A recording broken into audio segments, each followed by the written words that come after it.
a morning, ladies and gentlemen. Let's have a damn morning. I will guarantee you that nobody, and I mean nobody, has watched more college basketball than me.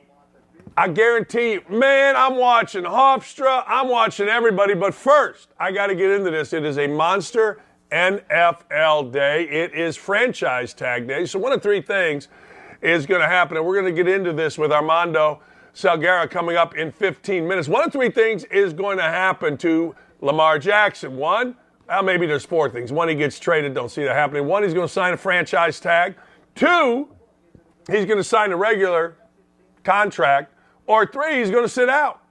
And I'm anxious to see what happens to them. I'm also anxious to see, Trey Wingo has a report out there that Aaron Rodgers has met with the Jets, which would mean, according to Armando, that he would have to, ladies and gentlemen, he would have to have gotten permission from the Green Bay Packers. And as Armando said, yeah, teams aren't normally giving permission to Hall of Fame MVP quarterbacks to negotiate their own deal. But first, here's a little video of Jill Biden. You got to see this. Jill Biden, the president's wife, first lady, I guess, is not happy.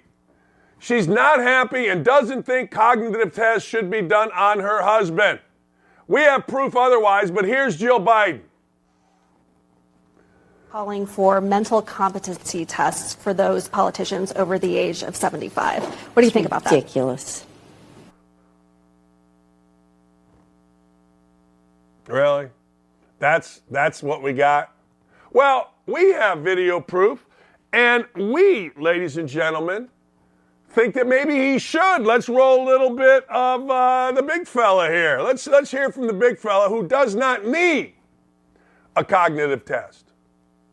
And I had these terrible headaches, was diagnosed with having anyway, they had to take the top of my head off a couple times, see if I had a brain. Senator Scott's bottom line is, he said, we're reducing the deficit at the same time we're getting seniors a fair price. Somehow that's costing the government. He's a little confused.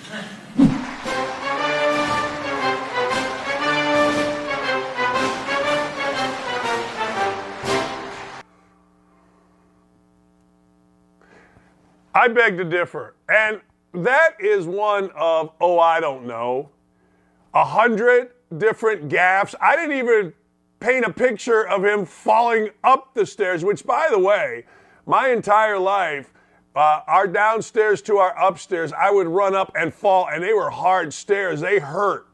Falling upstairs is no fun. It's not like falling downstairs. But if you've ever fallen upstairs, you know what I'm talking about. Daggone, it hurts. It does. It hurts.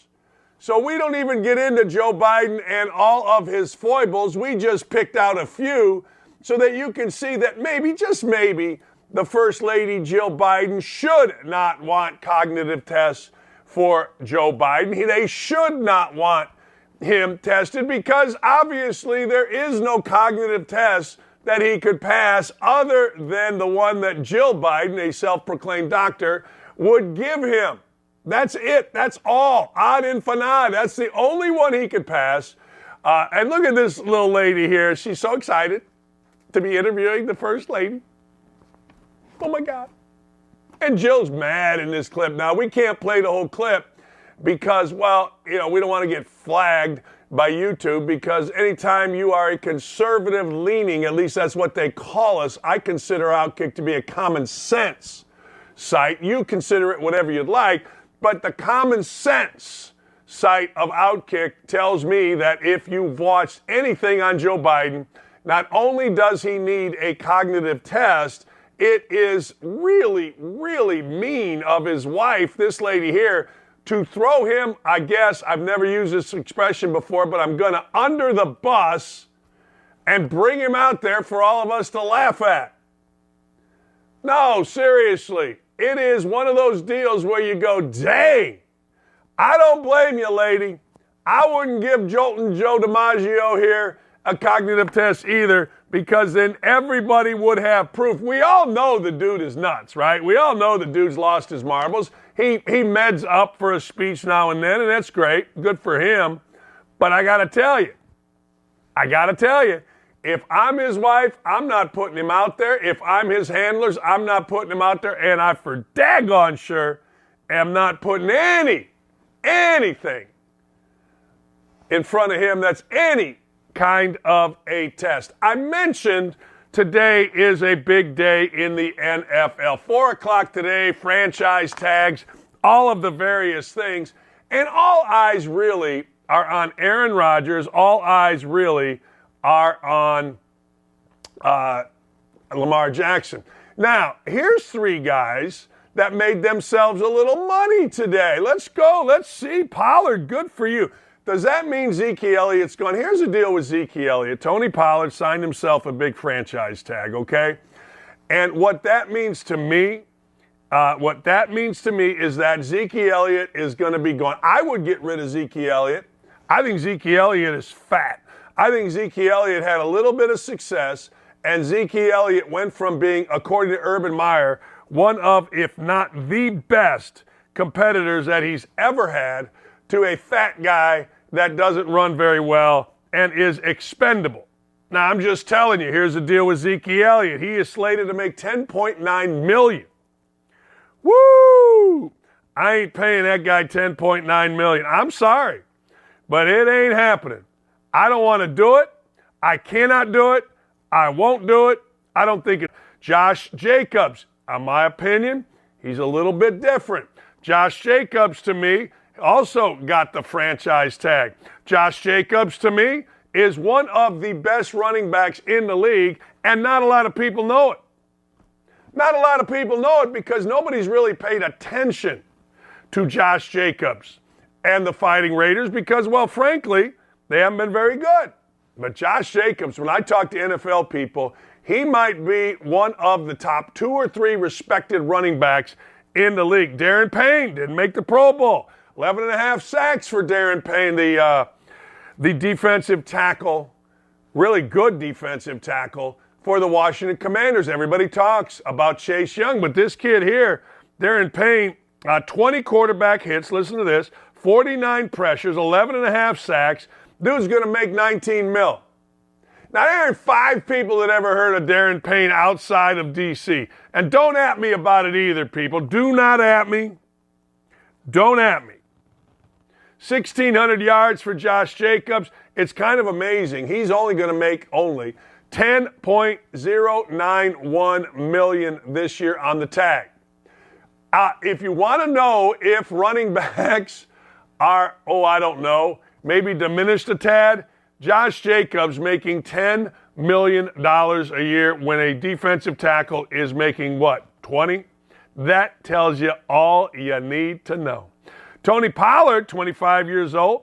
What's he going to make, you ask? He's going to make $10.09 million a year as well. Evan Ingram, Jacksonville tight end, pretty good. I know this. When Evan Ingram plays against the Colts, he whoops up on the Colts. He had a career year, 73 catches, 766 yards, franchise record for a tight end. He's going to make $11.345 million. Now, I would argue that tight ends are way more important than running backs, but hey, I guess they're only $1 million more valuable than running backs. It's fascinating to me. What is Lamar Jackson going to do? All right, Lamar Jackson is 45-16 if you believe quarterback stats, wins and losses are a quarterback stat. They average 28 points a game when Lamar Jackson is in the game. They only average 20 when he's not in the game. So I want you to think about this. He's one of 6 players in NFL history, 100-plus passing touchdowns, 4,000 rushing yards. We make up all these numbers. I'm reading it right here. All right? They're clearly better with Lamar Jackson. But as I said, Ozzie Newsome says he is going to be tagged. If they can't agree, he's going to be tagged. The non-exclusive tag, which allows him to negotiate with other teams, and we'll talk whether there is a market out there with Armando coming up here in about 5 minutes, is if there is a market for Lamar Jackson, he can go seek it. Would you give that kind of coinage to Lamar Jackson? I would. I would give more coin to him than I would to Deshaun Watson, even before the rub and tug. I would give Lamar Jackson more coinage than I would Kyler Murray, even before it came out that Kyler Murray is a pain in the backside. I love Lamar Jackson. I'm tired of Lamar Jackson, just like I'm tired of Aaron Rodgers. At some point, you just get tired of these guys. You're just like, man, all right, great. I know ESPN has to wear you out. I know every show in the morning, which I no longer watch, has to talk about that and Mike McCarthy. I get it, but I don't know about you, but they're starting to give me gas, and I don't need more gas. I am gassy enough. Congratulations, ladies and gentlemen. Congratulations, Derek Carr. Derek Carr, guess what? Derek Carr just signed with the Saints, and his coach, Dennis Allen, actually coached him to a terrible record in I guess it was Oakland when he was there. So Derek Carr goes ahead and gets him some cabbage. Derek Carr now becomes the quarterback. Whether Alvin Kamara is around, who knows? Whether or not Chris Olave becomes an all-world wide receiver, which I think he is. I hate to say it, but I really, really do think he is. I think Chris Olave is unfreaking believable. Now, I just tell you, that's just the way I look at it. I think he's unbelievable. I think he's great. And now you got a quarterback, I don't know, but I will say this to you Indianapolis fans. I want Jameis Winston. I want Jameis Winston. I want Jameis Winston now. Congratulations, Geno Smith. Geno Smith hung in there, back in with the Jets. A lot of problem, whatever. Geno Smith hung in there, got his chance this year. And, man, he Wally pipped Drew Lock. I mean, he just Lou Gehrig to Wally Pip. He just got it done and signed a 3-year, $105 million contract. Now I ask you, this is how I go about it. Would I want Geno Smith quarterbacking the Colts? I don't think so. I honestly don't. I don't think I would. I look at Geno Smith like I look at Phillip Rivers, or like I looked at Carson Wentz, or like I looked at the guy this year, Matt Ryan. An okay quarterback, overpaid. That's on the downside. I know he had a good year. I know he's a comeback player of the year. Maybe he's on the upside, but I ain't doing it. I'm Belichicking this. And by that, I mean I am not just simply saying, hey, look, fellas, let's take it. I'm not doing it. Nope. Do I want Aaron Rodgers quarterbacking my Colts? Absolutely. 100%. He elevates the entire franchise. Do I want Derek Carr? Boy, I don't know. I feel like Derek Carr is in the same boat as Geno Smith, but you know what? You do have to give somebody a contract. 4 years, $150 million is what Derek Carr got. You do have to give somebody a contract. Somebody's going to play quarterback for the Colts under a big number. And somebody's going to play quarterback for your team that doesn't have a major league quarterback. Like Dak Prescott's going to play for the Cowboys. Who's going to play for the Cardinals? Is it going to be Colt McCoy while Kyler Murray comes back? You know, Deshaun Watson's going to be the quarterback in Cleveland, for better or worse. Who's going to be the quarterback of the Atlanta Falcons? Who's going to be the quarterback of the Tampa Bay Buccaneers? Who's going to be the quarterback of the Carolina Panthers? Who's going to be the quarterback, and we can say the Houston Texans, the Indianapolis Colts? You know what I'm saying. Hell, maybe Ryan Tannehill is hanging in there. We'll get to what the Tennessee Titans are doing. They're looking to shop Derrick Henry smart. It's a full reload. Bud Dupree got cut. Derrick Henry on the block. Who knows what's going to happen with Ryan Tannehill? But I do know this. There is never, and there will never be, and there can never be a better opportunity for whoever your team is, and I will use two teams, the Colts or the Jacksonville Jaguars, to elevate themselves in a division that's complete crap. Unless you believe that Jacksonville is really good, which I'm not necessarily doing it. You know, it's a big day in the NFL.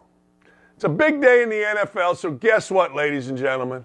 We got the best reporter in the NFL joining us today. And that, ladies and gentlemen, is our friend Armando Sagara. Armando, here's the deal. I got to ask you a simple question. Let's get right into it. I said Lamar Jackson has basically four options. I guess they could trade him. He could sign a brand new deal. He could take a franchise tag, or he could sit. That's the way I look at it. Maybe I missed an option. Can you walk me through Lamar Jackson? I can walk you through Lamar Jackson, Dan, because I'm the best reporter in the NFL.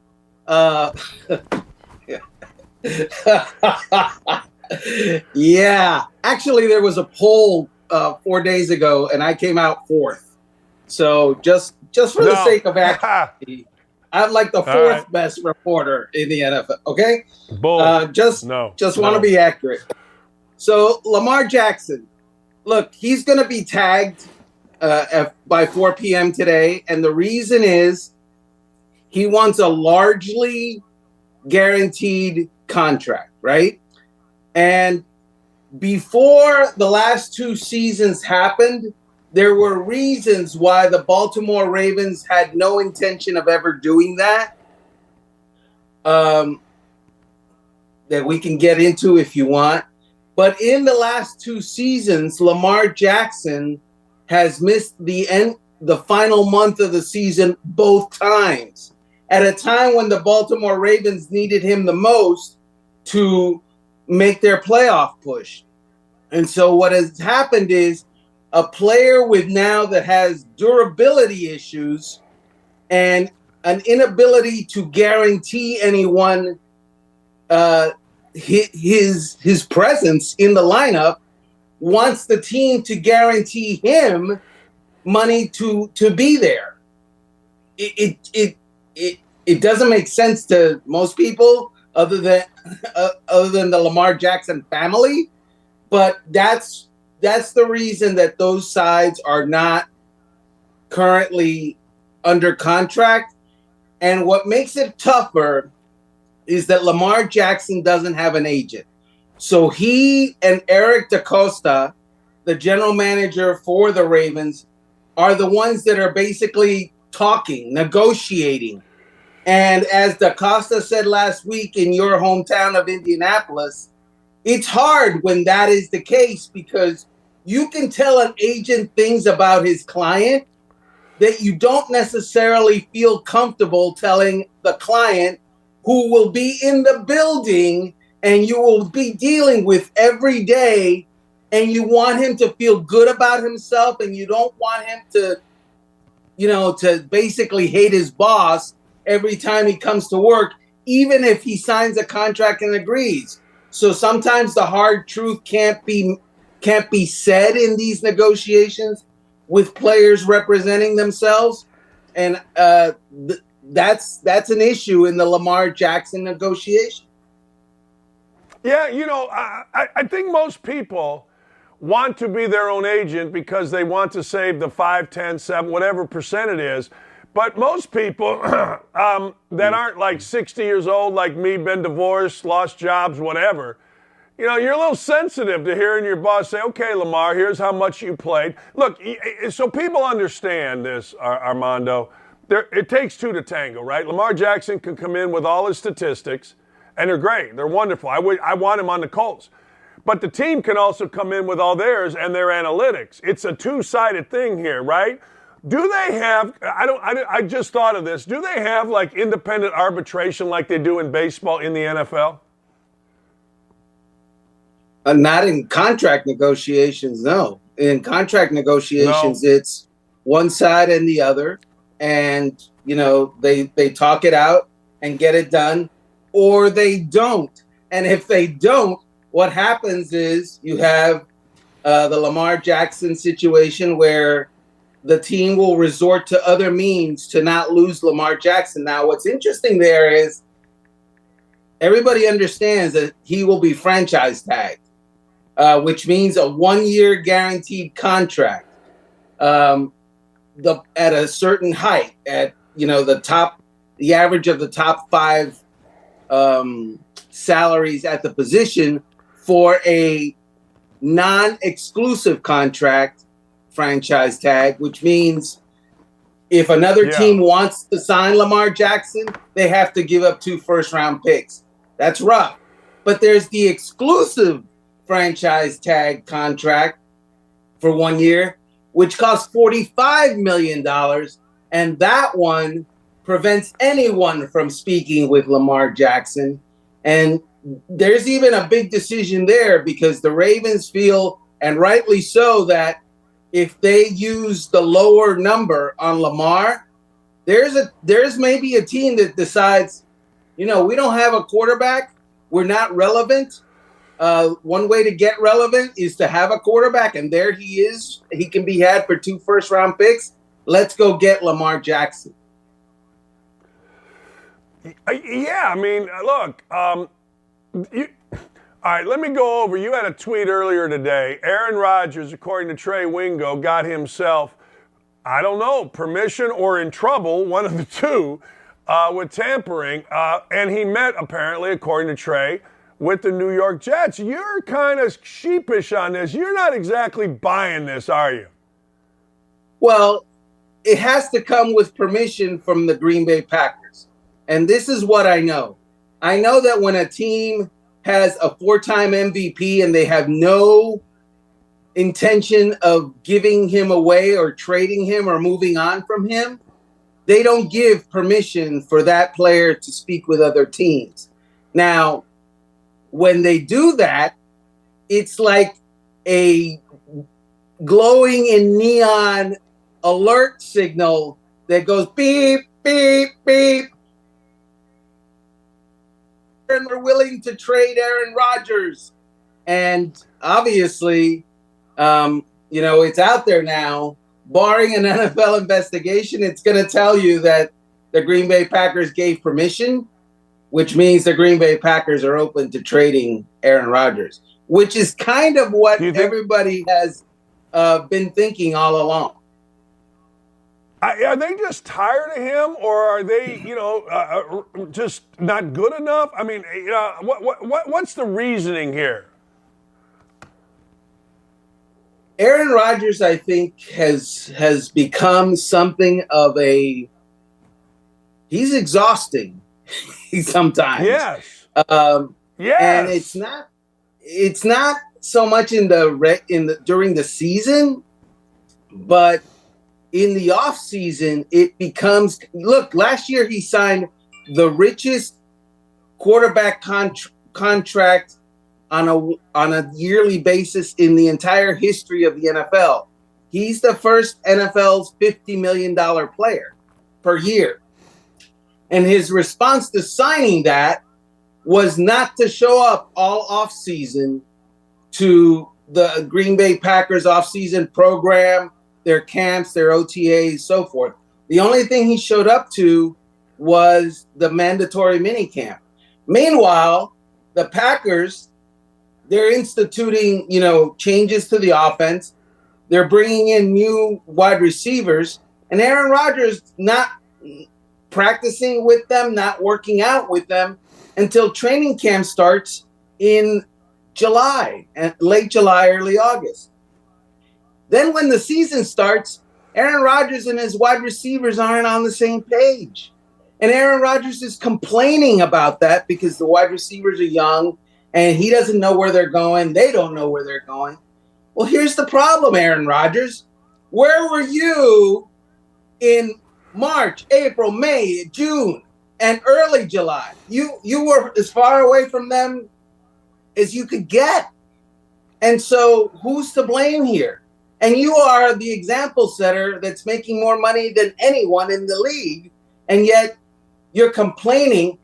It's not, excuse me, a coincidence that the Packers got hot late. Why is that? Because that's when the wide receivers kind of grew up, got comfortable with Aaron Rodgers and vice versa. It could have happened earlier. And now we're in the mix. Excuse me. We're in the repeat mode unless Aaron Rodgers totally changes course, and he's not likely to change course. What I've said, I would not pay or I'd take the hit on Zeke Elliott if I were the Cowboys. Tony Pollard gets the deal or gets a franchise tag. Where are the Cowboys with Ezekiel Elliott?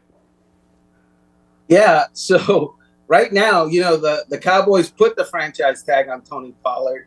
So that's $10 million in cap space. Ezekiel Elliott is costing them $16 million in cap space. That's $26 million, according to Miami-Dade County Public Schools math from 40 years ago. That's more than anybody in the NFL for your top two running backs.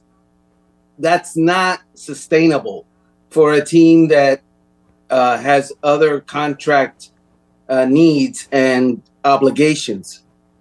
And it's definitely not sustainable, Dan, when Ezekiel Elliott averaged 3.8 yards per rush last year, gained 800 and some odd yards, was by all definitions, including the eye test, middling. He was okay, but he wasn't $16 million good. And so my guess is that the Cowboys will have to make some adjustment to that contract. My other guess is that Ezekiel Elliott will resist any such adjustment that doesn't include some guaranteed money and or a raise. And he's not getting that. So there's a meeting of the minds that has to happen by the first day of the league year, which is March 15th. What else do you see happening today? We saw Geno Smith. Good for him. We saw Derek Carr. Good for him. We've seen some guys franchise tag. Evan Ingram, who had a terrific year with Jacksonville. What do you think we're going to see today? 4 o'clock's the deadline. Give me a prognostication. Well, you just mentioned Geno Smith and Derek Carr. Those are huge contracts to the New York Giants. Why do I say this? So Geno Smith signs a 3-year contract worth $105 million. Quick Miami-Dade County Public Schools math there. That's an average of $35 million a year. Okay. Derek Carr is signing a 4-year contract worth $150 million with the Saints. Quick Miami-Dade County Public Schools math division from 40 years ago, that's $37.5 million. The New York Giants now have templates to take into the Daniel Jones negotiation today to tell Daniel Jones, hey, look, dude, it's not $40 million. That's not the number. The contract doesn't start on an annual average with a 4. It starts with a 3. And that's been their stance all along, but they haven't been able to show actual proof that this is how it needs to go. They have that proof now. So that's a huge deal. I wrote about that at OutKick today. That's a huge deal for the Giants.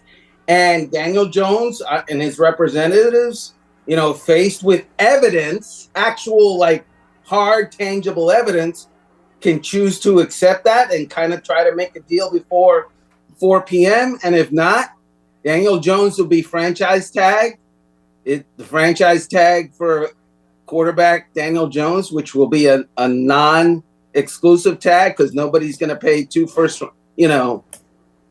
beyond 2 first-round picks for him, is $32 million, 32.4. So that's what's going to happen. Daniel Jones can either see the facts or see the franchise tag. Am I on an island here thinking that I got liking Daniel Jones last year? Am I wrong?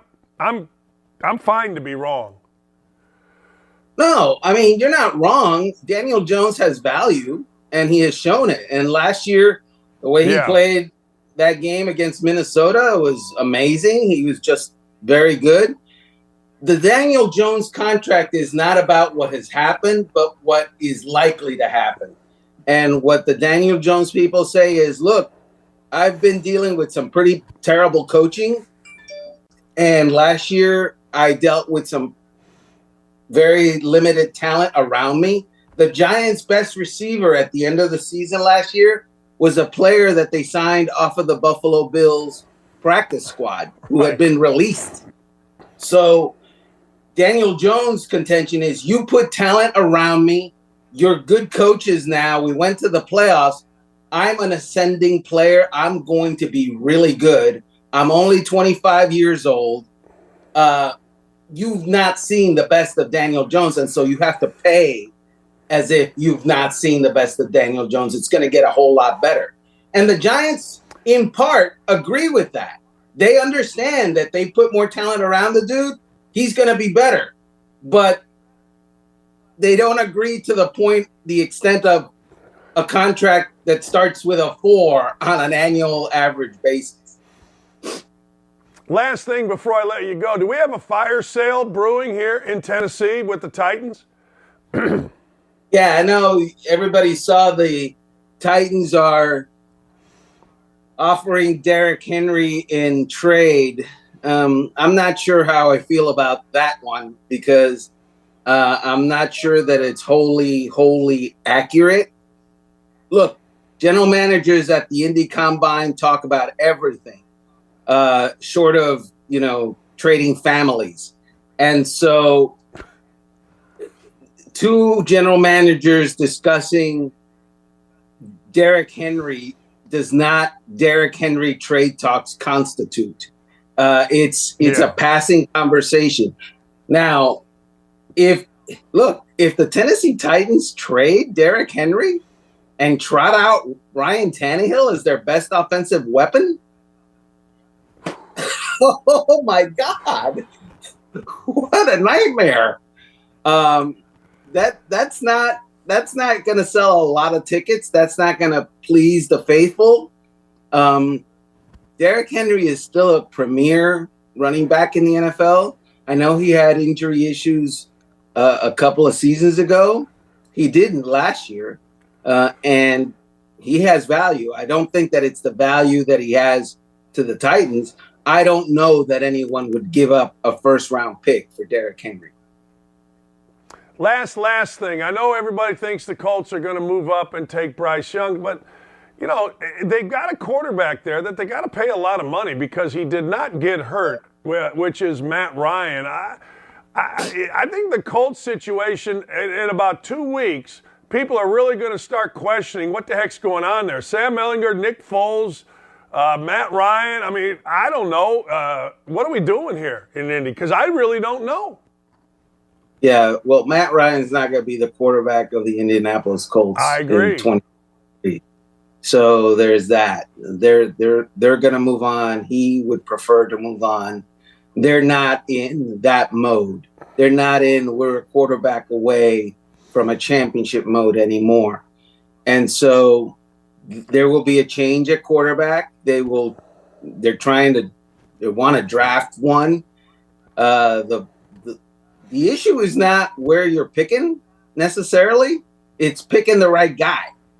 And there are questions about all of them in this draft. And one of those guys is likely to be the right guy. The question is, can the Colts or any other team pick the right guy? And I'm not sure that Bryce Young is that guy, by the way. Bryce Young in Josh Allen body is the best quarterback in the NFL. Bryce Young in Bryce Young body is a trip to the injury report. I think there's enough evidence now. People have always said, well, running quarterback's going to get hurt and whatever. But I think there's enough evidence now to say, hey, look, a guy that moves around, I don't know if he's a running quarterback per se, but but we're going back to Andrew Luck, and now we got Kyler Murray, Lamar Jackson, RG3, Tannehill. I mean, guys that are running a little bit, it ain't good business, particularly. I don't care if they say he's 204 pounds or 198 pounds. I don't care. He's slight, Armando. You and I would love to be as slight as frickin' Bryce Young. I'll tell you, at least I would be. I don't want to speak for you. And that's a formula for a frickin' hospital stay in that league. Yeah, I haven't been 200 pounds in 20 years. I'd like to get back there, to be honest with you. Right. But I know this. a 200-pound quarterback playing for a team drafting high in the draft typically is playing behind a middling offensive line at best. And that's a great way to get that guy hurt. And that's exactly moreover, a smallish quarterback, even when the offensive line is okay, you know, you've got a Tua Tagovailoa potential situation. Durability, according to Bill Parcells, is an ability, and it has to be measured, and you're less likely to be durable when you're tiny. Ladies and gentlemen, as voted on by his peers, the fourth best reporter in the NFL. I say he's number one, and I don't care what anybody else says. You know what? In my world, Armando, see this guy, right? What has two thumbs, and his opinion is the only one that truly matters? This guy. You're number one in my book, big boy. You're number one. I appreciate that, Dan. Salute, my friend. Have a great afternoon. That's the great Armando Segura. I don't care what anybody says. He's number one in my book. No, he comes on here and he gives you great information, and he does it with a smile. All right, I got a lot to get to. Texas Tech has a situation. Texas Tech has a situation. Is Ole Miss basketball creating a situation? And what in the Sam Henry's going on at CNN? We'll be right back. What are you doing? Yeah, man, thanks for coming on. And so much to talk about. And I kind of just want to dive right in as somebody that I watch your show, and these are conversations that you have had in the past couple of months. And, you know, NIL is such a game changer when it comes to different aspects of college sports. And we're starting to see that influx when it comes to boosters, people around the program, how schools are navigating. Before we get into like the inner wellings of it, what's been your thoughts on how this has played out over the last 2 years? Is an implosion waiting to happen. Kind of what I said a few years before it started. I came on someone, I think I was on McAfee when I said about 3 years ago, I'm like, listen, the NIL should not be conducted this way. It should not be formatted this way. It should not be constructed this way or created this way. And they're like, what do you mean? And I'm like, it's going to end up imploding college football, and it will be the end of junior college. It'll be the end of high school recruiting. It'll be the end of a lot of this stuff compiled with transfer portal. So I say you put these two things together, you're gonna kill JUCO, which 3 years later, right now to this day, we just had our second California JUCO fold. Kansas JUCOs are not doing well at all. Mississippi is not doing well at all. Resource-wise, you're not going to have the resources you once have. You've already seen the entire state of Arizona lose junior college football. So you're having this influx that people don't realize that has a direct impact just from the correlation of these things. And people don't really look into it deep because they just want to see what's on the surface. They only look through the optical lens of things. They don't really dive into anything.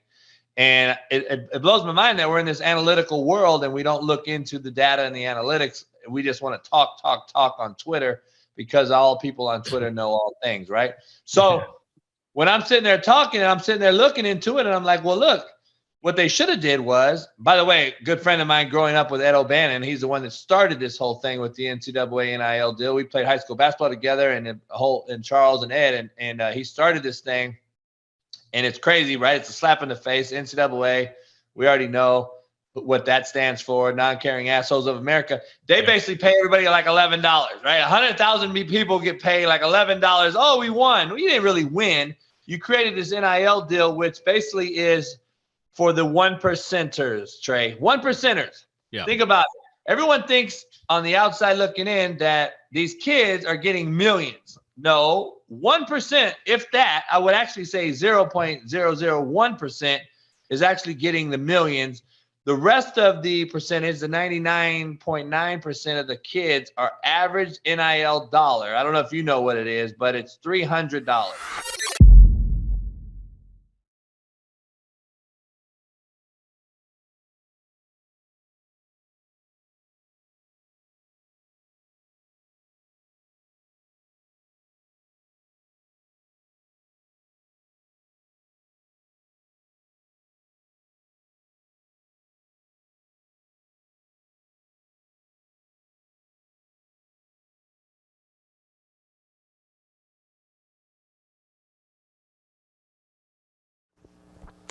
All right, this message is for white coaches, white basketball coaches. I've always said this, white basketball coaches, you're not as clever and smart as you think you are. I worked for the smartest coach in the history of college basketball. I'm just telling you, the dude, Bob Knight, was a genius. You could put him on the Mount Rushmore of smart coaches. Whether other guys are better coaches, I don't know. But I know that Bob Knight, Mike Krzyzewski, John Thompson, and Dean Smith would be my 4 smartest coaches. And I'm not putting John Thompson in there for diversity. I'm not. That's for you guys to do. I'm putting John Thompson in there because I like listening to John Thompson, and he was really smart. All 4 of those guys have common sense. All 4 of those guys never got biblical. Never thought that they were clever. Never thought, well, I'm going to use a Bible passage involving slavery. How stupid are you? Like, didn't you learn from Pat Chambers, the coach at Penn State a couple of years ago? Pat Chambers had a player, he started talking about, hey, look, it's biblical, he said. He's sitting this player down, and he's trying to tell the player to remove stress, and he uses a noose. Get the noose off your neck, and it's so freaking stupid. Pat Chambers got fired. The player got mad. Players are always going to get mad. You think you're helping a player, they're just mad.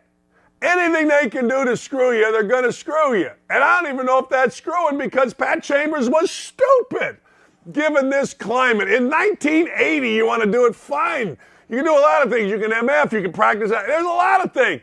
But in the current climate, coaches, white coaches in particular, don't think you're so damn smart and you're getting down by talking about what? Slavery? Mark Adams? Talking about, how slaves serve their masters to a bunch of kids? And, truthfully, if I sat there as a white kid, I'd be like, what? There's a bazillion passages in the Bible, Mark Adams, you clown. There's a bazillion of them. You don't have to use one that references slavery. Use something else. Go to Proverbs. There's great stuff in Proverbs. Go to Philippians. Philippians is a great story. Man is chained, but he's still enthusiastic and lives with joy. Come on. My God, the level of stupid on Mark Adams, and he can deny everything he wants. It doesn't matter. If you said in a locker room, whether it's a quote or not, slavery, masters, you're done. And Mark Adams is done. I'm going to talk to Doug Gottlieb coming up here. He may disagree with me, and that's fine. That's why I like Doug. But I'm telling you right now, I'm sitting in the locker room. Coach comes in, starts talking to us about slavery and acquiescing to the slave master. And I understand he put religious and other things allegedly in. But I got to tell you, I'm looking around going, are you insane? Like, how stupid are you? Like, if you're that stupid, coach, I got to tell you, I can't play for you. I'm sorry. And he can go out and he can say whatever he would like. He can say anything he would like. But when you use that, people are saying, well, is he not allowed to quote the Bible? Of course he can quote the Bible. I just said there's 8 million verses in the Bible, and they're all great. Some of them involve murder. There's all kinds of things going on in the Old Testament. It was crazy. It was Caligula. It was Thunderdome in the Old Testament. But I got to tell you, to a bunch of student athletes, white or black, you're using slaves? I don't know what to tell you. People say it's a non-story. Maybe it is. Maybe it is. But I'm not condemning it. I'm just saying it's stupid. It's literally stupid to do that. Assuming you want to keep the job. Assuming you do. I'm not condoning it. I'm not condemning it. I'm just telling you it is flat out stupid to do that. And you're not coming back from it. You are absolutely not coming back from it. That's the next thing they'll try to hit me with, somehow, some way. But they know where I'm from and who, blah, blah, blah, blah. But I got to tell you, racism is what they'll hit. They've hit misogynists. They've hit I'm a bully, blah, blah, blah, blah. Mark, I don't know you. But if I was one of your assistants, I'd be like, you know what? You're an idiot. And now you're going to get us all fired, except Corey Williams will get the chance to be the head coach, and I hope he does well. Honest to God, and I know Mark Adams is backpedaling. I know he's saying, hey, look, I didn't do nothing. I didn't do nothing wrong. He was suspended for inappropriate, unacceptable, and racially insensitive comment. Now, I'm going to tell you this. I know there's a backstory because there's always a backstory. I don't know what the backstory is. Apparently, after the incident, Kirby Hocutt, who's a nice guy, knew him back when he was in Ohio, addressed the matter, written reprimand. He made the decision, Hocutt did, to suspend Adams to conduct more of an inquiry. That's not true. I mean, I guarantee you he made the decision to suspend him after he got heat. And I don't know who he got heat from, maybe African-American players, white players, I don't know. But he got heat. And when you get heat, guess what? In this world, you get heat and you go and say, what? He's out. Because it gives the athletic director cover. Period. It's what it does. And anybody that doesn't believe that, God bless you. But I'm not going to lie to you. This is a true story. Coaches used to call me when I was in coaching, when I was a head coach, with their problem. Like, Dan, I heard from a lot of people, you're great at figuring this stuff out. Okay. What do you got? I might tell Mark Adams, man, I got to tell you, see how much money you can get.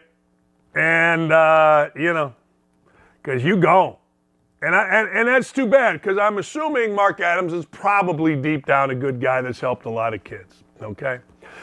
Speaking of issues, you know what I said yesterday, and I'm going to say it again, and I'm going to say it again. And by the way, last thing about Adams. Adams has said the comments he made were not racist. He was quoting a Bible verse when he told one of his players that there is always a master and a servant. I was quoting scripture. Well, you are an idiot.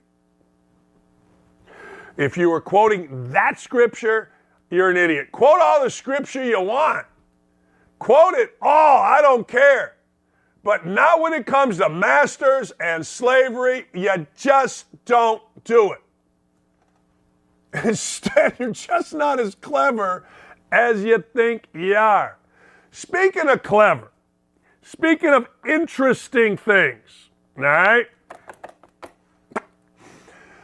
Ole Miss is looking at Chris Beard. Now, I told you this yesterday. I told you that they were talking. Now, they've met, apparently, allegedly. Get fired for anything except what, people? That's right, losing, and you too shall have another job in college basketball. Bob Huggins cheating his brains out, drunk on video, blah, blah, blah, but he's always won and he's in the Hall of Fame. And I got a great Bob Huggins cheating story. The Woods is full of dudes. Calvin Sampson cheated not once, but twice. Cheated on his way to conduct a seminar for every coach in college basketball. He was the head of the Coaches Association. He was cheating on his way to a all-coaches meeting the day after the Bartman thing in Chicago. I was there. He ran the meeting on integrity. He ran it, but it came out later that he was cheating his brains out with phone calls and all kind of crap on the way to the meeting. But he got another job. Get fired for anything but losing. Anything. And no, Chris Beard will end up in the SEC. He'll end up in the SEC with Chris Jans. I've told you this before. Who's Chris Jans? Mississippi coach. What's Chris Jans got to do with this? You saw what happened at New Mexico State, right? Chris Jans was last year's coach at New Mexico State. He brought the coach in, Greg Heyer, to New Mexico State. He set the culture at New Mexico State that Heyer apparently couldn't control. And next thing you know, they shut down the whole damn program. This comes after Chris Jans was a little touchy-feely with some young co-eds or some women in bars in Bowling Green, and Bowling Green had to let him go. The world is insane. Get fired for anything but what, ladies and gentlemen? I can't hear you. Losing. And you'll always find another job. It is not my words. It's the great Royce Waltman's words. And I don't even know if he was great, actually. I didn't really like him. I don't want to talk ill about him. He's dead, but he always kind of treated me like a jackass. But anyway, it is pretty good. It is pretty smart. All right, I talked about this yesterday, but I cannot get enough of this. Jeff Zucker is evil. Do you know who Jeff Zucker is? Raise your hand if you know who Jeff Zucker is. He was the former head of CNN. He told staffers not to investigate the lab leak in China, not to investigate where COVID came from because, ladies and gentlemen, it is a Trump talking point. It came out the other day and we talked about it. A guy at CNN said, you know what? People are slowly starting to wake up from the fog. They're slowly starting to see what happened. You know, they're slowly and surely starting to see what in the Sam hell is going on around here. And CNN decided, hey, you know what? Let me tell you something. I got to tell you something. Don't put it out there because Trump will talk about it and it'll be a win for Trump. Now, I've got to tell you, I'll look dead in the camera and just tell you that's evil. I said it yesterday. I wanted to talk about it today because, well, frankly, it's evil. It cost people lives, and CNN participated in this knowingly. That is evil. E-V-I-L. And they should offer an apology to every person that said China virus, every person that said Wuhan, and every person that lost their job for being deemed as racist when, in fact, it turns out to be true. But we don't care about that. That's not our thing.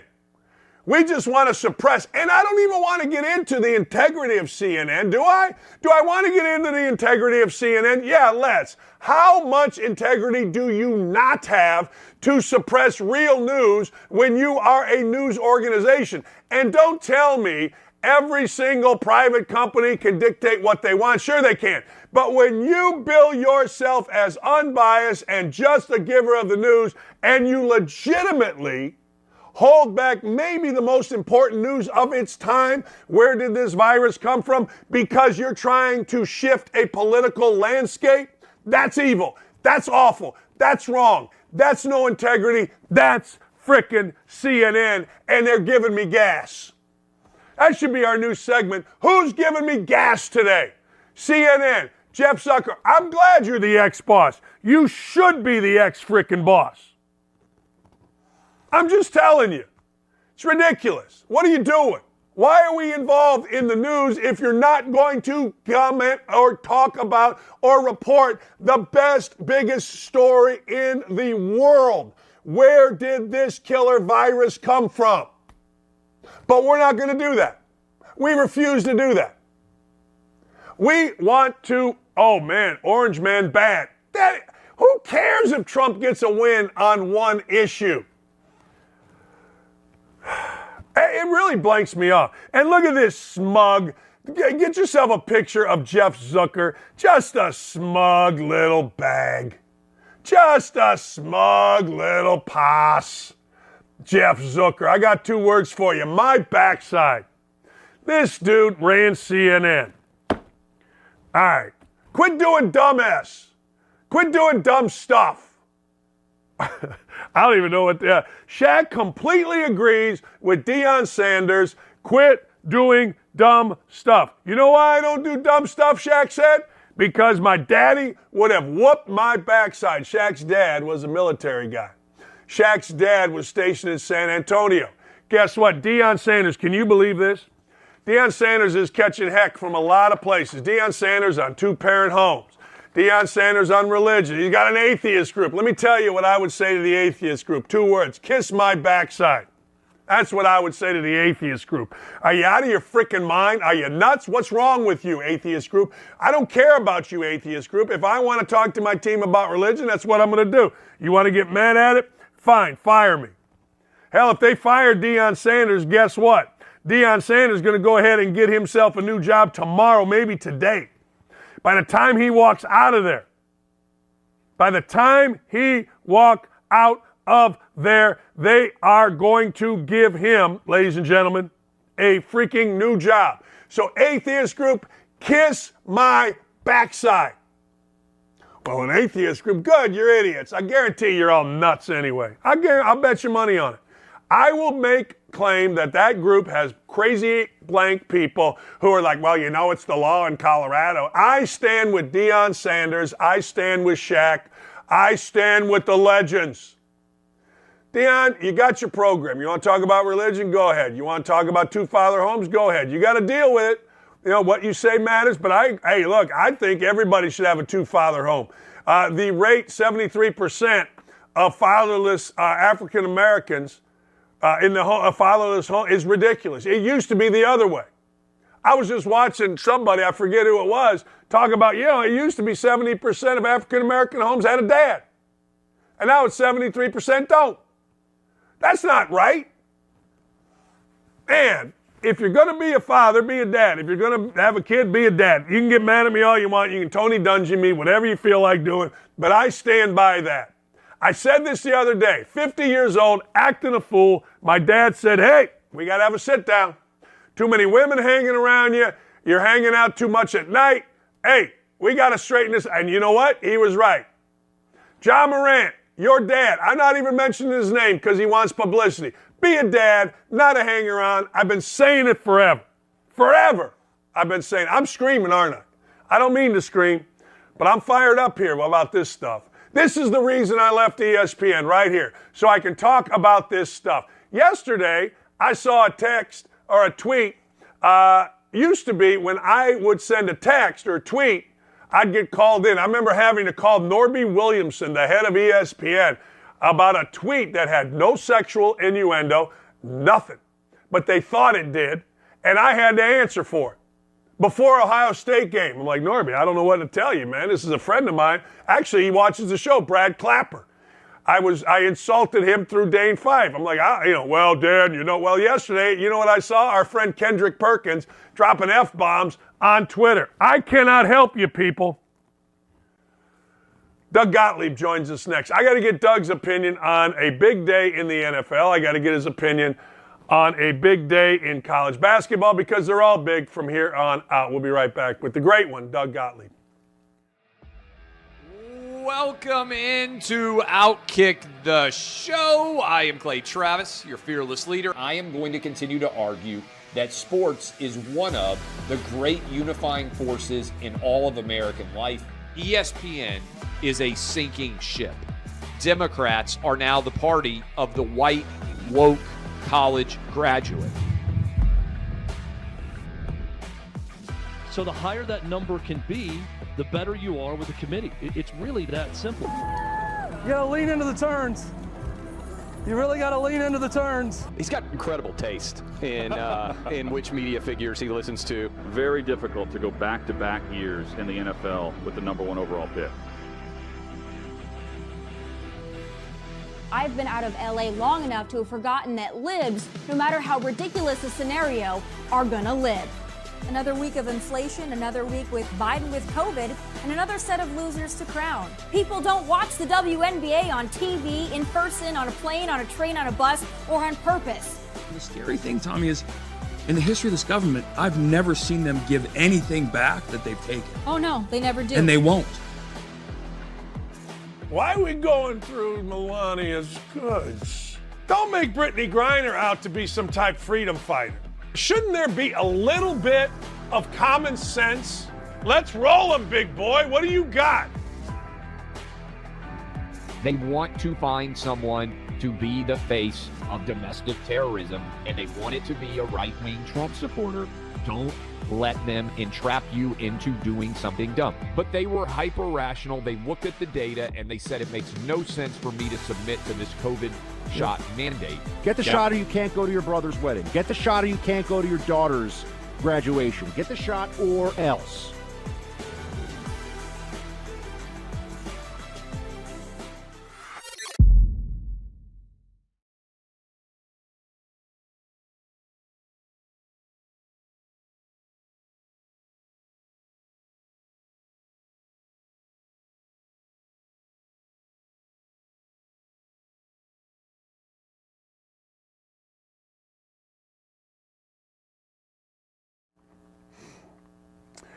Well, when Doug Gottlieb and I get together, people get upset, and then rightfully so, because we're going to tell you what we think. It's just the way it is, and we don't get offended if we disagree with one another. Doug is one of America's foremost authorities on college basketball, but I would argue his opinions on everything have real meaning, to me at least. I don't know about to you, but his show is wildly successful, so don't at me. Hey, I got to get into this. I'm getting tired of Aaron Rodgers. In fact, I am tired of Aaron Rodgers. Give me your Aaron Rodgers take. I think the Packers are tired of Aaron Rodgers. And I don't know if you saw this report today that they allowed a phone call, some sort of conversation between him and the Jets, which is, once you call the divorce lawyers, the marriage is over, right? So this is over. And I don't, on the surface, the talent, I mean, he's still an obscene talent and can play and likely gives the Packers, again, on paper, the best chance to win the Super Bowl or get to a Super Bowl. But between the body language, I understand that and look, I do a radio show as you do this show, where I love the content that he gives us on Pat McAfee. Right. But the idea that you have no idea what he's going to say or what wormhole they're going to go down when you're trying to run a football team in the Green Bay Packers, like that doesn't fit well with how it's supposed to work, how it works in every other major organization. And then I honestly believe this. Holding them hostage last year, making them give him this new deal where he got all the money up front, and then not being fully committed to coming back to the Packers, at least at the end of the year. Like at some point, you're just like, hey, it's almost like an abusive relationship. We're done here. We're done here. And let's do the best we can in order to allow him to move on to the Jets. And the irony is, right, is how he wanted to separate himself from Favre's legacy for so long. And now he's going to go to the exact same team. It's an amazing one. Amazing one. And here's the other part. He's much better than Jordan Love. He's much more talented than Jordan Love. He's obviously way more experienced. But you don't always win on pure talent, right? And the idea, I don't know how good Jordan Love is. He's actually got an amazing personal story. Of course, his dad killed himself as a police officer when he was I think he was in middle school. He got dropped off at like a middle school game. Like, it was a really terrible story. And he was kind of raised by the foundation of these other police officers, and then had one great year at Utah State. But all that aside, like, sports teams win because they're together. They have one agenda, and that's winning. And I think the Packers, frankly, are taking back their team. I don't know if Jordan Love's good enough, and they may completely sink, and this may be a mistake. But at least it's a bunch of guys that want to be there. Right? It's the old Mike Tomlin. We don't want hostages here. We want volunteers. And I've gotten to know Aaron Rodgers. I'm not currently friendly with him. I respect his intelligence. He can do more things with a football as quarterback than maybe anybody who's played the game. But I think all of us are like, dude, this is just a lot. We're kind of done here. If the Jets want to take a shot, go for it. Classic Jets move, and let's see if it pays off. Doug, I said this about Lamar Jackson. I'm in love. I love Lamar Jackson. I think Lamar Jackson is just fun to watch. I think he's terrific. I thought this his senior year. I didn't watch him his junior when he won the Heisman, but I caught him one game his senior year. I'm like, wow. Lamar Jackson has, I think, 4 options. You can tell me if there's more, but trade, sit out, those are 2, take the franchise tag, or sign a new deal. Where is he going to, what's going to happen? Of those 4, maybe there's another one. What's going to happen with him? Well, he doesn't actually have the option That the ball's in the Ravens' court, right? Like we do a terrible job of describing this to the common viewer. If the Ravens want to keep him for the next 3 years, okay, at a high rate of 1-year deals of guaranteed money, there is no negotiation. If he wants to play football, right now he can sit out, but if they franchise tag him exclusively, there's no negotiation. He can do that for 2 years, and they can do a transitional tag, which is even more money in the 3rd year. So he doesn't really have the options outside of sitting out. I like Lamar Jackson. He's a lot better than I thought he would be. He's light years better as an NFL quarterback than I thought he would be. But he screwed this thing up by not having an agent. Completely screwed up. Now, he may end up winning in the end, getting a new 5-year contract if they don't exclusive tag him today and say the Falcons, in their desperation to find a guy to rebuild their franchise around, give him that 5-year guaranteed Deshaun Watson plus $1 sort of money.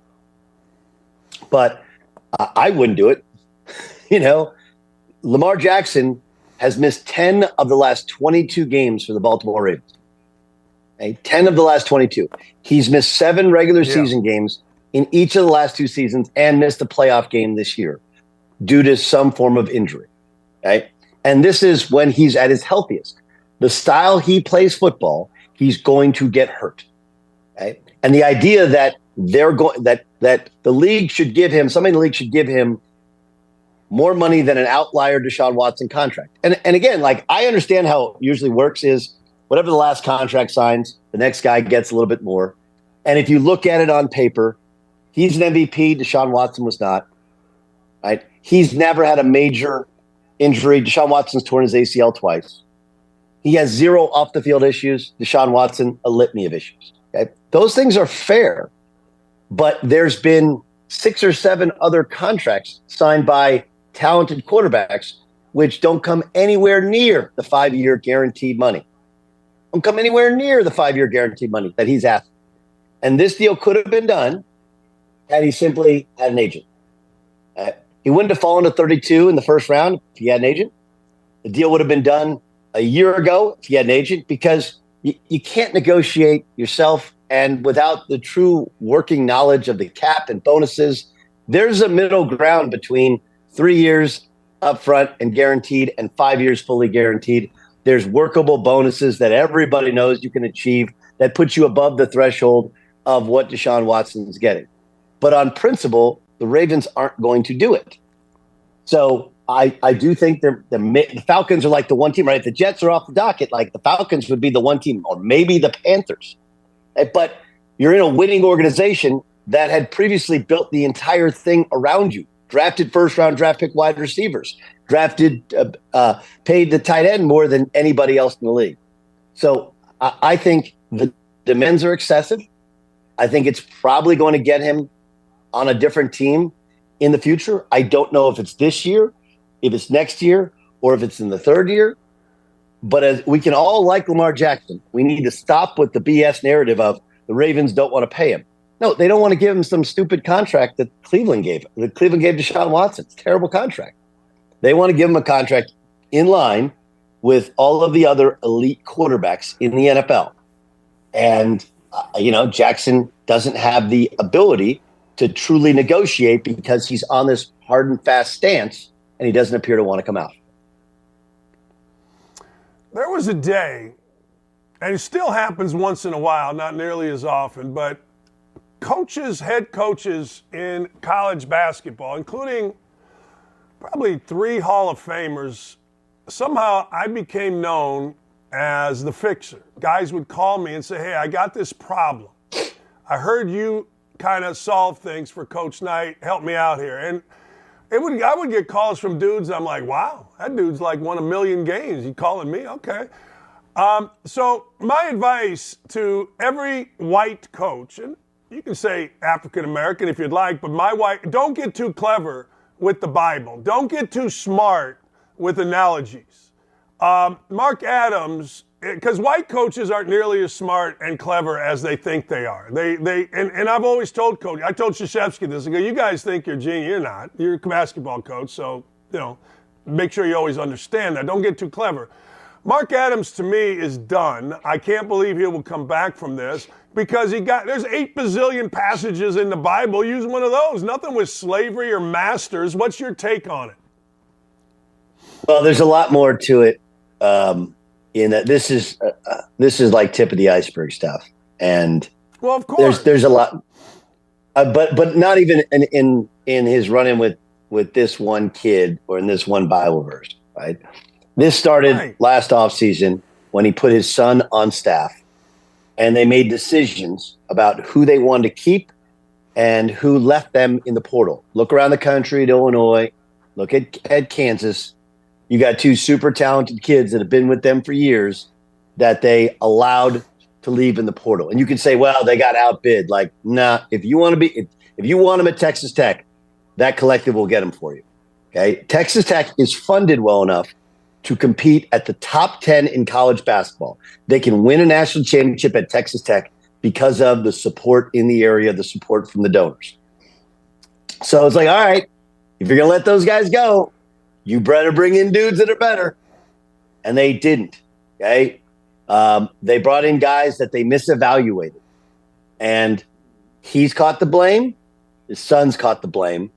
And that's led, and there's some other off the court stuff. He's kind of a different sort of dude. He's been a junior college coach. And we know like junior college coaches are quirky is a nice way of putting it. Sometimes they're very, very quirky because it's JUCO, right? You get away with kind of anything in JUCO as long as you got 5 on the court wearing the same uniform, and we don't even understand you need the same uniform, right? So I think that's just in terms of the Bible. Like what is the win in trying to use a Bible verse? Right. I don't know. Can I give you a quick story? Tom Brennan told me this awesome story. His first practice on staff with the great Bill Raftery at Seton Hall. And they're running through some offense, 5-on-5, and Billy blows the whistle and he points, now you got to move here, you got to move there, you got to move there. And he walks back, all right, now run it again. And Tom Brennan comes up to him and goes, Billy, that was great. That was great. Raftery turns to him and looks, he says, Tommy, it's all bullshit. You make it, you're a genius. They make it, you're a genius. They miss it, you're an idiot. That's basketball, right? Like, let's not overthink this thing. If it was rocket science, there would be rocket scientists on the sideline. If it was Bible study, there would be preachers on the sideline. Just coach ball. Play hard, play together, do the right thing off the court. I agree with just coach ball, but it's a little deeper than what Raftery made it, no question. I mean, in my opinion. But you're right. I mean, what's the win on a freaking Bible verse? I mean, please, God, somebody tell me, what are you doing that is going to, what is it going to inspire your team to go, I don't know, what? Coach Knight, his way of religion was we always had a priest, Father Higgins, in the locker room, and he was in there pregame, and he'd go, hey, Padre, how's the God business? And then we went along. Calvin Sampson, this was always my favorite when I worked for Calvin the one year. I knew the crap he was doing. I got there after all of it, and the crap he continued to do, and the sleaziness and the ridiculousness of Calvin Sampson. But before the coaches went out for the game, we would all hold hands in a circle and pray. And I'm like, this is the most hypocritical. And I would look at him, and he's, doing his Calvin thing. The Kelvin hand-holding thing. We couldn't. When I was at O State, we couldn't take the hand-holding thing. We're like, jeez. Look, Coach Sutton would just tell us to go to church on Sundays. Hey, go to church on Sunday. You guys all need it.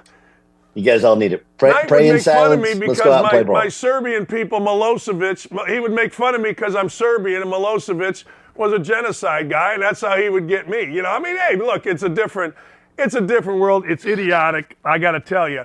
I just listen. I agree with you. I agree with you. He's done. I don't believe him to be a racist in any way. I do think that some of this is I think some of this is the disconnect in the younger generation, that they hear words and they don't actually understand. They don't take time to understand the reference and what people are saying, right? It's like, do you know that they took literally and changed the meaning in the dictionary. This is a real thing that literally is actually defined, not just in terms of literally, but also it's another definition for figuratively, which doesn't make any sense. But that's this new generation where you can take words and get triggered by them and believe them to somehow be offensive. I don't think that's really what's at play here at Tech. Okay, it's a coup d'etat. That's what it is. And this is just one in the litany of things, that people have a problem with.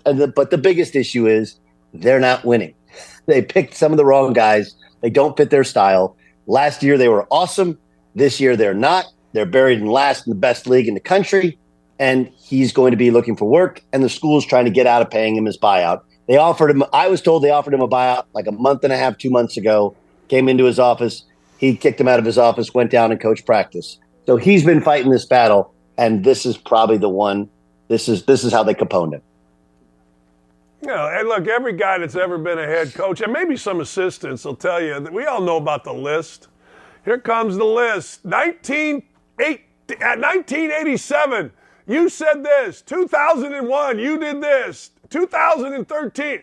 The list is glorious. I mean, we all know there's that list, and in this world, the only people that are perfect are the people that write about the list. I got to ask you a couple of things. I look at this NCAA tournament, everybody says the same thing, wide open, blah, blah, blah, blah, blah. Okay, fine, it's wide open, but I'm going to ask you specifically about Purdue. Young guards, big man, old school big man.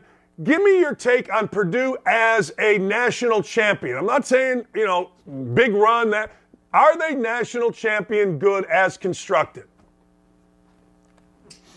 Yes. I think, and again, let me work out a hypothesis on Purdue. Okay. First thing is, and I think you would agree with this, they're the best in the country at getting kids to buy into their role. The best in the country. No question. Right? And you're like, man, those kids, because that's what you learn when you become an adult, right? They say pros do what they do and don't do what they can't do. When you watch Purdue, those guys are all into their roles. And if you want to know why a guy isn't playing as much, it's because he ain't playing his role. Like, and I don't know how they get him to take the blue pill, but they all play their role and play it really well. Now, they're not as athletically talented, especially at some key spots. And there are ways in which they can be beaten. Indiana's exploited that, right? They're just too quick and too athletic for Purdue. And because they know what's coming. But here's where I think Purdue can get to a Final Four where Painter hasn't gotten to the Final Four before. Zach Edey is a unicorn in college basketball. He's one of one. There aren't other 7'3" dudes that can play a little bit, okay? And when you have one day to prepare for a team that has a guy that you've never played against, it's really, really, really difficult. It's really difficult. It's one of the reasons I think Louisville for a long time when they had Rick Pitino was hard to beat in the tournament. Syracuse is hard to beat in the tournament because when you play a unique style or you have a unique player, that's hard. You can't in one day go, all right, fellas, the way we played all year, we got to play differently. Now, can you exploit the fact their guards are young and not crazy athletic? Yes. If you can defend Zach Edey at the rim, his lack of movement defensively, can you make him pay? Yes. But we're saying they can't win a national championship because they haven't beaten Indiana. Look, they still won the Big Ten. Big Ten's still a good league. And if you don't like them, that's fine. Tell me who you do like. You like UCLA? I like UCLA. They just lost Jalen Hands probably for the year. He's their best defender, second leading scorer. You like any of the schools in the Big 12? I love Kansas. Okay, but Kansas has very little depth inside. Zach Edey would wear them out. I don't know what that game would look like, right? So I can go around. I can tell you I don't like Purdue, but then I have to tell you who I do like. And to anybody who says, well, they couldn't beat this team from the past and that team, here's what I found. They don't have to play any team from the past. All they have to play is 6 other opponents. So can they? Yes. And we have a history. We've seen freshman guards go on a run. I love Braden Smith. I think he can be a little bit physically overwhelmed.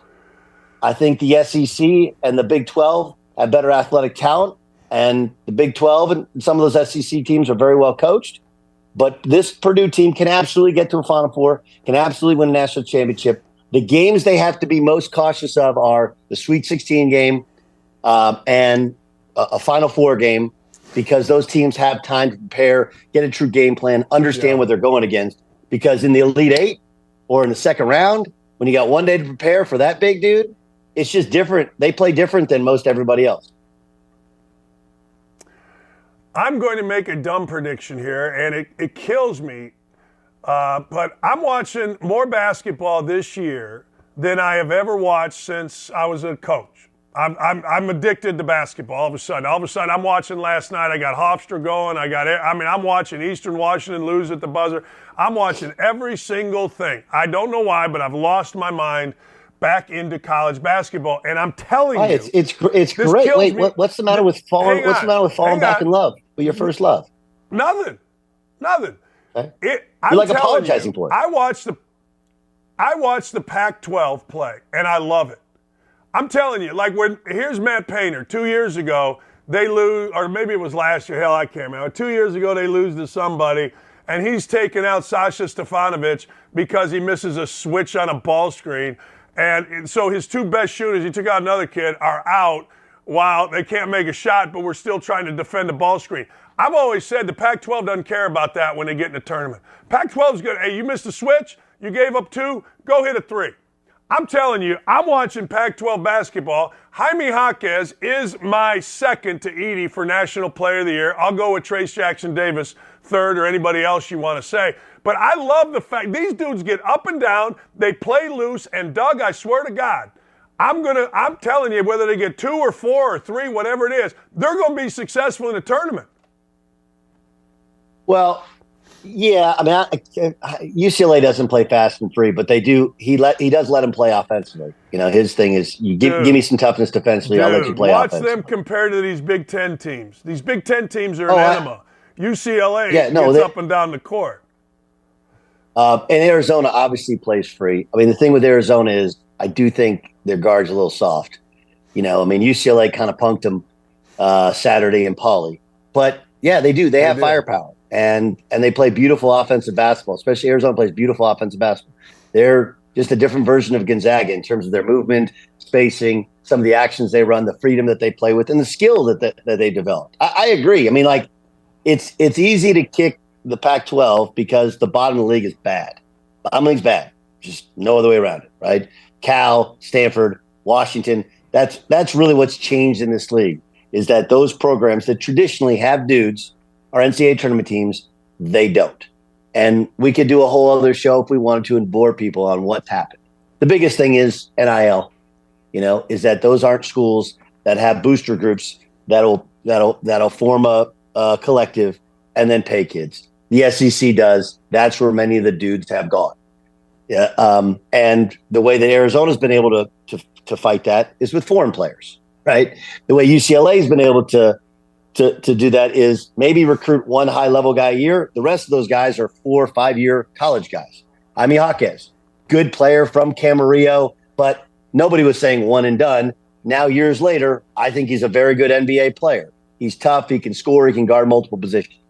I would love UCLA to get to the Final Four. The Jalen Hands injury on a team that really was like 6 or 7 deep, and he's their best defender, and he can make shots. That one makes me think if he can't play, and they haven't said anything about his status, and you know how this works. It's like Boeheim used to do it at Syracuse when he'd have injury. You don't say anything because you know it's going to affect your seed, but it'll affect their team. I love the way traditionally, I mean, look, SC's a team. They got dudes that can score now. Boogie Ellis, they spread you out. That's a team that could be absolutely. They should look at you like they're in the tournament. They'll be in the tournament, and I think they could win 2 games in it as well. So I agree with you in premise. I'll just say in practice this year, UCLA's injury gives me pause. I think Arizona's going to be good in the tournament. I still think UCLA advanced in the tournament. I just don't think they can win a national championship if they don't have Jalen Hand. Yeah, that injury, you know what? That just stinks for that crew because, you know, I think I told you before, the Jaquez family stayed with us throughout the NCAA tournament. Gabriella was here. She's an awesome girl playing it. The dad, the mom, the cousins, my wife coached his aunt. So the whole family came here and stayed for like 2 weeks, and they were freaking awesome. So I'm personally invested. You know what I mean? Like I love the family. So anyway, my friend. And by the way, I'm sorry. I've been. It's Jalen Clark. I had a conversation about Jalen Hands, who's a former guard at UCLA. I screwed it up. Jalen Clark. My bad. It's early on the West Coast. I'm up late watching all his games. So Jalen Hands, a former player. Anyway, Jalen Clark got hurt the other night, and stud kid, stud player. You got 1,000 things. You got 1,000 things dead right, and I'll give you one. Hey, you're at. I caught it before we went off, and then all of a sudden Twitter's going to light me up. So when you guys go to edit, make sure you put Clark. I think I'm so bad. My bad. St. Mary's Gonzaga. What are we going to see tonight? Real quick. I know you're calling it for Westwood One. Yeah. I don't know, because it was two very different games. Okay. Game one was played in Moraga, and Gonzaga had a big lead. They did a great job of keeping Aiden Mahaney. Aiden Mahaney is an elite level freshman guard. They actually played for Randy Bennett's AAU team since I think like 5th or 6th grade. So that thing was done a long time ago. He's a stud. He didn't play well until midway through the second half, and then he just took over, and they came back and beat the Zag. Second time around, which was, I think, last week up at the Kennel, Gonzaga sped him up, pressed him, and it was a game way too fast.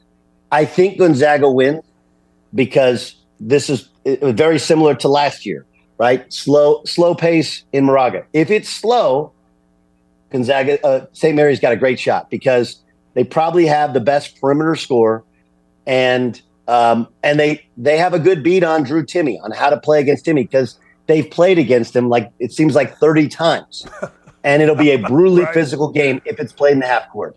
But I know you stayed up and watched last night. I did as well.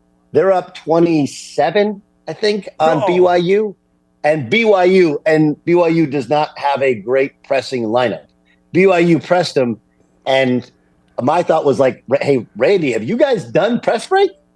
You know, it's so tentative at times. And then when they would break the press to score, their bigs just don't score quickly at the rim.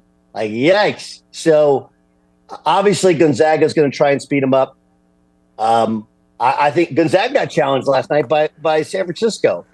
So I think Gonzaga wins in a really fun game that's probably in the high 70s, low 80s. But if that thing's on pace for the 60s, St. Mary's and Aiden Mahaney late is the one you want to take. So, and coaches always say it's easier to slow a game down than it is to speed it up. Yes and no. I think Gonzaga speeds them up tonight and wins. Appreciate Jalen Clark. Great stuff. Jalen Clark. Gottlieb's an idiot. Jalen Clark. My bad, Double D. No. You brought it. You see my Joe Burrow shirt? Morning on the West Coast. You see my Joe Burrow shirt? Oh, jeez. Yeah. I thought your Ohio time, your Ohio connection would love my Joe Burrow shirt in the morning. Another bought and sold media member for a T-shirt. Doug Gottlieb, ladies and gentlemen. What do you mean bought and sold media member? Nobody bought and sold me. I'm a Chargers fan. I got respect for Burrow. Burrow. Why? He's a stud. Joe Burrow. Hold on. Better hair. Justin Herbert, Joe Burrow. Nobody has better hair than Justin Herbert. Nobody has better hair than Justin. I agree. Thanks, my friend. Hey, I'll give you something real. Wait. Can I give you something real? I know you got to go. Sort of. You kind of have breaks, but you don't really. Okay. Yeah. Bro, we started by talking about Aaron Rodgers, right? Now the juxtaposition of Aaron Rodgers and his body language when things go bad, to Joe Burrow when he's playing against the Chiefs and things are going bad, right? Like, there's a lot of things I love about Aaron Rodgers, but Joe Burrow, he throws a bad pick, you wouldn't know it. Guy makes a bad call, you wouldn't know it. Like, that guy, he's got it. He's absolute. Whatever the it is, he has it. As an old guy, though, one guy's young, one guy's old. You know what I mean? So old guy's like, crap, here you go again. Young guy's still full of, enthusiasm. He hasn't been beat down by the weather, beat down by the damn. What are you talking about? He got sacked more than any quarterback in the NFL. Last year, now I'm not talking about he has been beaten down. I'm talking mentally beat down. Look, Not if you like don't a, like not it, like a 58-year-old. if you don't enjoy doing it anymore, don't do it anymore. But what you can't do I is agree. guy runs the wrong route, or you don't like the play call, and you look over like you can't. That's not how team sports works. I You know agree. that. Oh, hey, look, I would argue that he might be the most on-field, court, or pitch slappable guy in sports. Like, he is the most slappable when he goes into that. You know what I mean? You're like, shut Yes. I'm telling you. Yes. I got product to sell. I got to go. Thank you. You're Another the best. bought and sold modern media member. Hey, my wife calls me Danny Free Sheesh Dakich. I am Danny Free Crap Dakich. That's right, pal. Right here. Right here. Thanks, my friend. See you, brother. Have a great day. That's the great Doug Gottlieb. I love listening to him. I do. I only listen to guys that really know, and Gottlieb really knows. All right. I got a Top 5 Tuesday, and it is going to help you long term when you fill out your NCAA tournament bracket. We'll be right back. There's a bunch of teams this year that are entering the season with a closer by committee. What are your thoughts on closer by committee versus having a main closer? In 2 words, it's ass. Here's the problem. This is where sabermetrics and baseball clash. And the sabermetric guys don't understand why the baseball guys can't just get it. When the sabermetric guys look at a bullpen, they look at a list of data, right? First pitch strikes, who gets the first hitter out, which is the big hitter for the reliever, more than the other guys. Walks, your whip, how you hold runners, all these other things. The problem is that none of those factors account for the inning in which that happens. And unfortunately for sabermetric guys, pitchers think differently in the 9th inning than they do in the 8th, than they do in the 7th, than they do in the 6th. It's just human nature, because everybody in the 9th inning hitting in a game that's close is hitting with the mentality of the tying runs on third, I need to get him in or get on base. That's a different mental approach than they take for their other at-bats during the game, for the most part. Pitchers have to change and elevate in the 9th inning their mental approach to pitching, and some guys just can't do it. It's just not, I can remember, I think it was in my career, 2003, the Red Sox went with a closer by committee to open the season, and they had a great bullpen. It turned out to be a disaster. It doesn't work.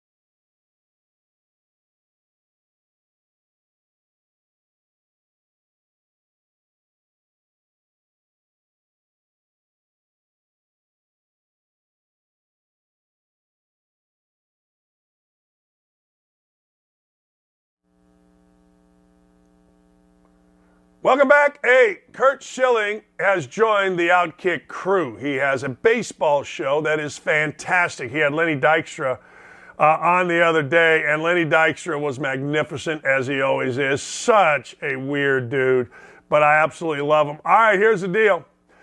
Join Kurt Schilling on Tuesdays and Fridays for his baseball show, and I'm excited that Kurt's going to be a regular guest of ours coming up as we go through the baseball season. Nobody to talk baseball, nobody to talk better than Kurt Schilling. I'm very excited to be a teammate of Kurt Schilling. I've never met him, had him on the show numerous times. So there you go. Ladies and gentlemen, boys and girls, you know when you go into a bar. Nowadays, when you go into a bar, you got to be ready, willing, and able to understand that everybody might be taping you. There's tapes out there of me that are egregious, people have said from 10 years ago, whatever. You know, you got to know. You got to know. Well, yesterday, our leader, the great Clay Travis, was at the Jeffrey Steele and Friends fundraiser. It's for the Alex Fund in Nashville, Tennessee, ladies and gentlemen. Did our fearless leader get on stage? Let's look.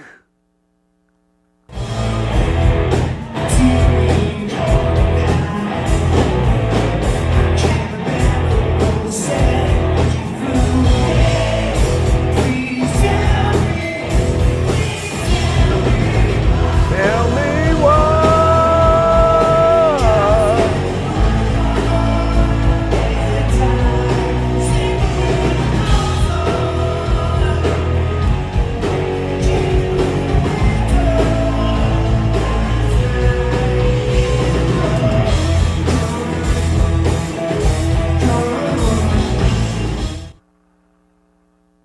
There you go, ladies and gentlemen. That video courtesy of my ex-wife, Jackie White. She was at the event and sent me, Laura Dakich. There you go. My daughter apparently was there. I can't remember who sent what video. I got to look at the family and see who sent that.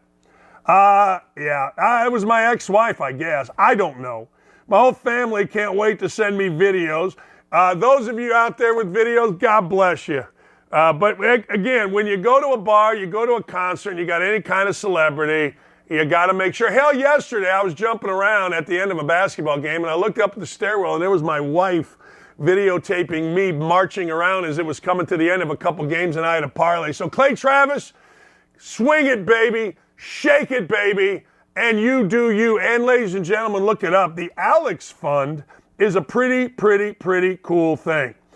It really is. It was established by the Lavoisier, I hope I say it right, family. I never usually do. And it was established by, they established the Alex Lavoisier Memorial Fund and Community Foundation in Middle Tennessee in 2007 after the tragic passing of Alex. What they're trying to do is help people raise money for Alex's favorite things like bike riding. There's a memorial scholarship, camp experiences, skate parks, multimedia centers. So good for Clay for participating. Look, do yourself a favor. You want to make yourself feel good? Seriously, you want to make yourself feel good? Participate in something like that. Participate in a fundraiser like that. It makes you feel really good. And isn't life about making yourself feel good? All right, ladies and gentlemen, I have a top 5, and this all involves the NCAA tournament. The tournament is coming up. I'm going to give you nuggets. In fact, I'm going to get a hold of our guys and put out a video damn near every day during, maybe starting today, I don't know, of the NCAA tournament. So here's the deal. I got the top 5 teams, sleeper teams or groups, as I sit here right now watching a ton of basketball. It may change. But here is the top 5. Number 5, the Mid-American Conference champ. The Mid-American Conference is freaking loaded. Toledo is really good. Kent is really good. Akron is really good. Ball State can beat Big Ten teams. And Ohio can do the same. It is fantastic. And I would argue that Toledo, if they get in for the first time since 1980, would be a team that can win a game or two. They don't have a pro, an NBA guy like Chris Kaman back in the day or Bonzi Wells back in the day, that kind of thing. No, what they have is older, really tough players. Todd Kowalczyk has done a great job. Rob Senderoff always pieces together at Kent a winning team. They won the MAC. And they are fantastic. I watched them the other night. They get up and down. Highly charged game against Akron. They hung in there, survived a couple bad calls. Akron, John Gross, former head coach at Illinois, has taken a MAC team, that's an Ohio University team back in the day, to the Sweet 16. It's a good league. So really good league this year. A MAC team will win a game in the NCAA tournament. Mountain West teams. Hey, horrible loss by my buddy Steve Alford, but I've watched a ton of Mountain West. And I'm telling you right now, you don't want any part of San Diego State. You want no part of it. And when I say no part of it, I'll tell you why. Because they defend like crazy, they play loose like I was talking with Doug, And ladies and gentlemen, they have an incredible winning culture. I love watching Mountain West basketball. It's not just because I root for Steve Alford, my former teammate and friend. No, it really doesn't have anything to do with that. I got hooked on Mountain West basketball this year just because it was on late, and I loved staying up. I did. I absolutely loved it. I didn't like it. I loved it. Utah State, the Aggies are on the bubble. If they get in, they could win a game. Boise State, same thing. Nevada, same thing. Those 4 teams are in the hunt to make the tournament. And I'm telling you, when I watched San Diego State, who went 15-3, they're 24-6, they would finish in the upper half of the Big Ten. I'm just telling you. I've watched enough of this to go, man, this league is good. This league is really, really good. And Utah State has won their last 5 to make it sexy. Don't forget Utah State. Don't forget San Diego State and possibly Nevada when it gets down to it. Number 3, Memphis. Memphis got guys. Memphis lost on a last-second shot to Houston. Last year, I broadcast for Westwood One a Memphis-Houston game at Houston. Memphis went in and broke the country's longest winning streak on the road. Then I watched Memphis go back and forth in the NCAA tournament last year, man. Memphis in the NCAA tournament against Gonzaga was freaking epic. Epic last year. And I don't mean kinda. I think it was Gonzaga. Absolutely insane. I don't necessarily know whether Penn Hardaway was a great coach, not coach, whatever. But I know this. He's got guys. And when you got guys and they have a defensive mentality, yet they play loose, that's a formula for success in the NCAA tournament. Do not sleep. Look, their league is nuts. Their league, Houston is great. Everybody else is kind of insane. I was watching Tulane and somebody the other day, and it was absolute insanity. I text Seth Greenberg, I go, look, dude, if you ever want to go back into coaching, go in that league where a little bit of discipline might win you a game or two. It was insanity, that American Conference. But they play loose, they get up and down, they get after it, and look, Memphis is used to winning 23-8. Now, I don't think Cincinnati's great. I don't think Tulane's great. Those are the next 2 teams. Bottom of the league, historically bad. Tulsa, ridiculous. SMU, awful. But those dudes got guys. And those dudes with guys and a defensive mentality, which they have, they got a real shot. Doug talked about this, and you're going to see it tonight. Doug talked about St. Mary's. All right. I've never been a believer in St. Mary's. Never. In fact, a few years ago, when St. Mary's was supposed to be good, they faltered at the end. They ended up in an NIT game in Valparaiso, Indiana. I went up there and broadcasted for ESPN, and I was shocked at how small St. Mary's was. I was shocked at how slight. They looked like a glorified Indiana high school team as opposed to a team that is supposedly in the top 25. Just look right here at the shoulders on this kid. Now, you can say to me, Dan, what does that matter? Here's what matters. What matters is St. Mary's as a program understood. Hell, Randy Bennett, the coach, looked like last night that he lost a ton of weight, and he looks really good. I had a chance to visit with Randy a few times, and I think he's absolutely sensational. St. Mary's, we know they're good.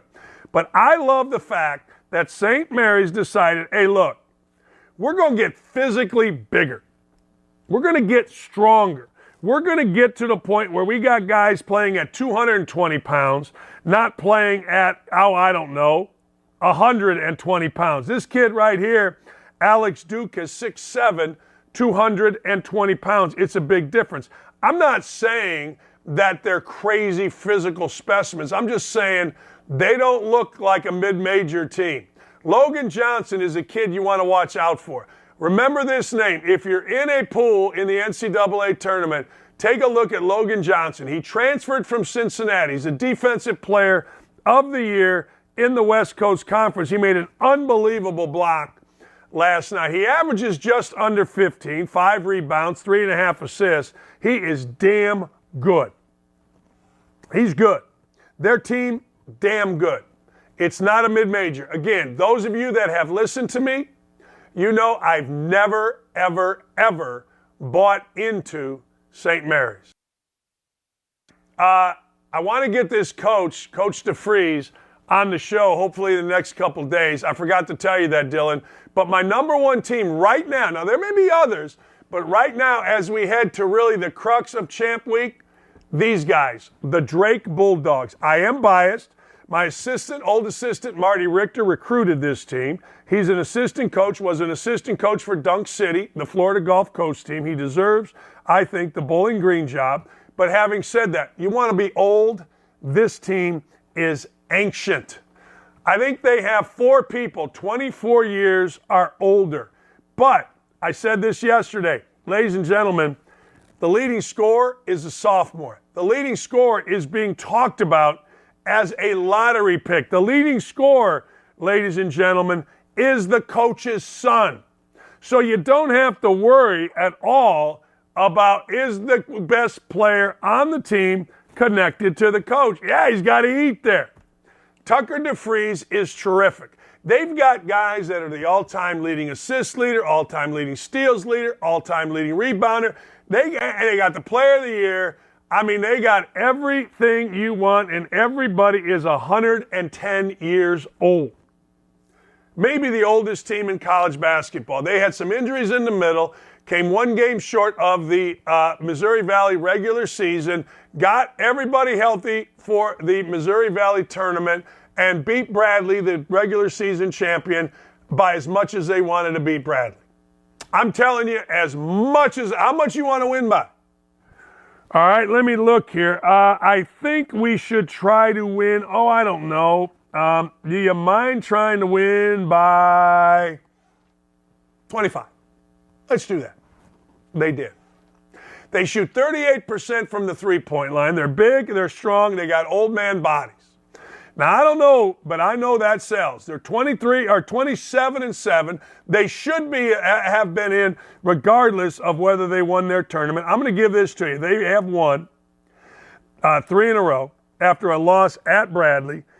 They 1, 2, 3, 4, 5, 6, 7, 8, 9, 10, 11, 12, 13 of the last 14. This is a team used to winning. If you want a team, here is your team. Drake. You want to start smart around the water cooler? Drake. You want to sound like you know what basketball? Drake. Last time I gave somebody, true story, last time I gave somebody such a ringing endorsement, it was when I did take Florida Gulf Coast over Georgetown in the first round of the NCAA tournament. We got to see matchups. We'll let you know. But that team right there is incredibly well coached, old guys, experienced guys, and playmakers. Remember I told you, the Drake Bulldogs, they ain't jagging around. They ain't messing around. Ladies and gentlemen, boys and girls, do we have a woke-a-dope today? Is there somebody so dopey that we must woke them? I love woke-a-dope. Spend my whole day looking for dopes that are woke. Yeah, man. So they said this guy, the guy in the hat, was a horrible human being, an instigator. He's currently in jail for being an insurrectionist. Isn't it amazing? Last night on Tucker Carlson was not jacking around, man. Tucker Carlson did this. Tucker Carlson released a bunch of videotapes. Now, I think the guy's an idiot for dressing up like that and going into the Capitol. And if they did real damage, then they should be in jail. But by all accounts, the footage shows that this guy was actually, ladies and gentlemen, escorted by the police, opened doors for him, and next thing you know, he's in jail for inciting a riot.